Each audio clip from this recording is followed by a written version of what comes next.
Hey fam, salam, happy Ramadan. So, this book is a book that is highly racist and controversial, but I think it's important because Muslims in America value this man, this dude, and I have to say, after studying a lot of Christianity and Islam, I think this guy was a CIA operative who was sent to cause problems in the Muslim Ummah. Because if you study the Quran and you study the tafsir and the hadiths, everything he says, I can tell what kind of mixing he does, and this person's work is going to cause most likely race wars, and a lot of people fear Islam because of the work of this man. So he has caused Muslims to hate each other based on their skin shade, which is quite ridiculous. And he has points that are interesting and others that are very ironic and don't make sense. So I'm gonna dig into this. So, for example, over here on page 53, he says, "The Bible and the Holy Quran bear witness to the above. If you are able to understand it, the Holy Quran and beauty of scriptures repeatedly challenges the white race to point out the part of the heavens and the earth that they created." Wait a minute. They created? Where in the Quran does it say white people created anything in the heavens? Allah created everything. Allah has no associates, no partners. He's the exalted in might. What is he talking about? I have not seen any part in the Quran where it says white race. Some people have made accusations that the Quran uses racial language, but because it's sold in the West, that has been forced to redact racial terms. I do not know if this is true, so you in the East who have the original Arabic and can understand it can decide if this is true or not. This man, from what I know so far, does not speak Arabic, and clearly he has blasphemed heavily in this book things that are not permissible at all, and no one can create anything. So when he says the white race created, that already doesn't make sense. And the Bible does not say white people created anything. The Bible does not say a white race created something in heaven with Jehovah. That is not true at all. That's not true at all. I've never even seen that in the Book of Mormon. I've never seen that in any Catholic text. So clearly he has an agenda here. I wanted to share that with you. And here it says that it further teaches that they are not even their own creators. We created white man from a small life germ. The soft pronoun we use nearly throughout the Holy Quran makes the knowledge of the original man much clearer. So, wait a minute. I never saw in the Quran, now that I have two different translations, never said only white men were created this way. Nah. Just says man in general. And I never seen the lowercase we that he contends. I've only seen the capital we, which is the royal we that Allah uses as a term for his oneness and himself. So clearly here, it's like, what is he talking about? I mean, this is quite absurd and quite propaganda in order to cause misinformation.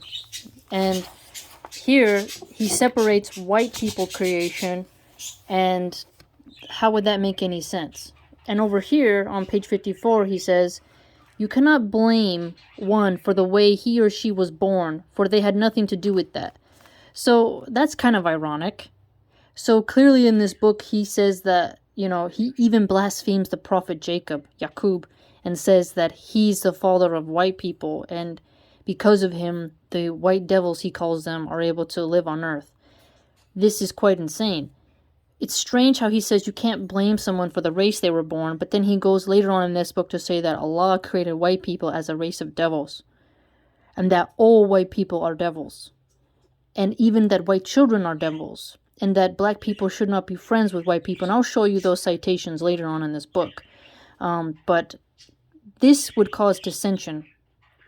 I mean, the way he talks about white people is pretty horrific. And this is being taught to a lot of East Coast Muslims who are African American, and I find it quite sad. I mean, I read Hitler's Mein Kampf, and that was a white racist book. This book is a black supremacist book, and it breaks my heart the way he talks about all white people. I mean, he's been hurt. He doesn't like, no one likes the slavery aspect, but there was slavery all over the world, and he doesn't mention that, but he hyper-focuses on a certain period within certain regions of the United States, and he overlooks how Native Americans owned slaves, and there were blacks who owned slaves, and there were white people who were indentured servants, and that even Italy had, when Caesar, Rome, they went around capturing people and made them slaves in the Colosseum. He really overlooks a lot of that, how the history of slavery across the world, and the slave trade, how blacks sold other blacks to be sold and shipped to America. He doesn't really cover that, but it's quite sad the way he says. And he continues, "Can we say to them, why don't you do righteousness when nature did not give righteousness to them?" So listen to that. He says that nature doesn't give righteousness to white people, that they are incapable of righteousness. Now, why does he say when nature gave? No, all things come from Allah. Nature talk, when nature gave, that's paganism. When you say nature did this, that's a bit of paganism there. Earth worship. What are you talking about? Now, I know it's common in our vernacular to say like, oh, it's their nature. We talk about nature versus nurture psychologically. But he's not using that here. He's attributing nature to having an ability to impart ethics and morals onto a skin shade. No. That's associating partners.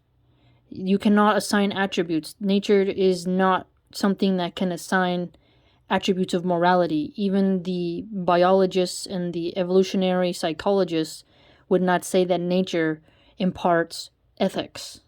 It's simply a filtration system based on the axis of the equator where you are geographically within the Earth to filter UV rays from the sun.